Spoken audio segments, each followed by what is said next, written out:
Suresh productions కు AP సర్కార్ shock ఇచ్చింది. నివాస లేఅవుట్ కు కేటాయించిన విశాఖ రామానాయుడు స్టూడియోలోని భూమిని వెనక్కి తీసుకోవాలని ఆదేశించింది.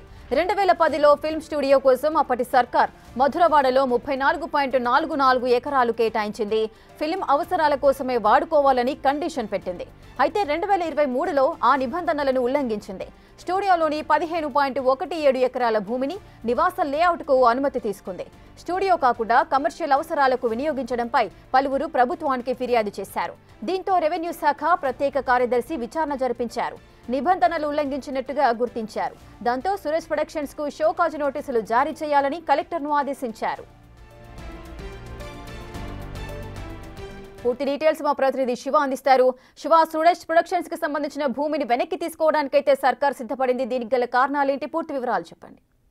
మొత్తం మీద చూసుకుంటే విశాఖపట్నంలో రామానాయుడు స్టూడియోస్ నిర్మించుకునేందుకు కూడా 2010లో సురేష్ ప్రొడక్షన్ సంబంధించి మధురవాడలో సర్వే నెంబర్ 336లో 34.44 ఎకరాల భూమిని అప్పటి ప్రభుత్వం కేటాయించింది. 2023 మార్చిలో 15.17 ఎకరాలకు సంబంధించి నివాస లేఅవుట్ల కింద జీవీఎంసీ నుంచి కూడా ప్లాన్ అప్రూవల్ సురేష్ ప్రొడక్షన్ పొందింది. కేవలం సినిమా స్టూడియోకి సంబంధించిన అవసరాలకు మాత్రమే భూమిని తీసుకొని ఇతర అవసరాలకు వినియోగించడానికి సంబంధించి కూడా పలువురు వ్యక్తులు ఏపీ ప్రభుత్వానికి సుప్రీంకోర్టులో కూడా పిటిషన్ జారీ చేశారు.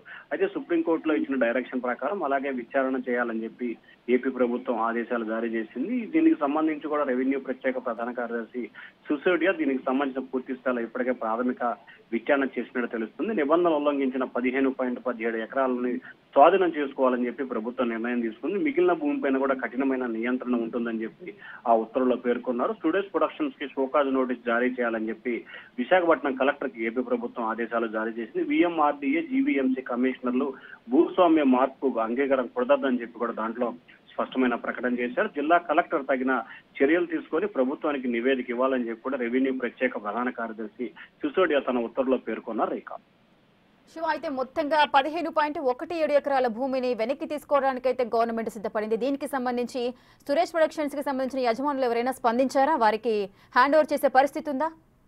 ఇప్పటి వరకు దీనికి సంబంధించి ప్రభుత్వం ఏదైతే కొద్దిసేపు క్రితమే ఉత్తర్వులు జారీ చేసింది. అయితే దీనికి సంబంధించి సురేష్ ప్రొడక్షన్స్ కి సంబంధించి కానీ లేకపోతే ఆ ప్రతినిధులు ఎవరు కూడా స్పందించలేదు. అయితే ప్రభుత్వం ఏదైతే షోకాజ్ నోటీస్ ఇస్తుందో నోటీస్ ఇచ్చిన తర్వాత దీనికి సంబంధించి ఏ రకంగా ముందుకు వెళ్ళాలి, ఏం చేయాలి అనే దానికి సంబంధించి కూడా ఆ సంస్థ ఒక నిర్ణయం తీసుకునే అవకాశం కనిపిస్తోంది. అయితే ప్రస్తుతానికి ప్రభుత్వం 15.17 ఎకరాల భూమిని వెనక్కి తీసుకోవాలని చెప్పి నిర్ణయం తీసుకున్నారు. దానికి సంబంధించి కూడా కలెక్టర్ నోటీస్ ఇవ్వాలని చెప్పి కూడా ఆదేశాలు జారీ చేశారు. అయితే దీనికి సంబంధించి జీవీఎంసీకి సంబంధించి ఏ రకంగా కూడా లేఅవుట్లు, నివాసానికి సంబంధించిన లేఅవుట్ల కోసం వినియోగిస్తున్నట్లు ప్రభుత్వం దృష్టికి వచ్చింది. కాబట్టి దానికి సంబంధించి విచారణ చేసే సమయంలో వారు వివరాలు కనుక ఇచ్చినట్లయితే ఆ వివరాలు కనుక సంతృప్తికరంగా ఉంటే కనుక దానికి సంబంధించి వెనక్కి తీసుకునే అవకాశం, అంటే ఉత్తర్వులు వెనక్కి తీసుకునే అవకాశం కనిపిస్తా ఉంది. లేకపోతే కనుక ఇదే పాలసీ కనుక ఖచ్చితంగా ఏదైతే ఫిర్యాదులో వచ్చిన అంశాల ప్రకారమే కనుక అక్కడ భూమి ఉంటే ఖచ్చితంగా 15.17 ఎకరాల భూమిని తిరిగి స్వాధీనం చేసుకునే అవకాశాలు కనిపిస్తా ఉన్నాయి. రేఖ.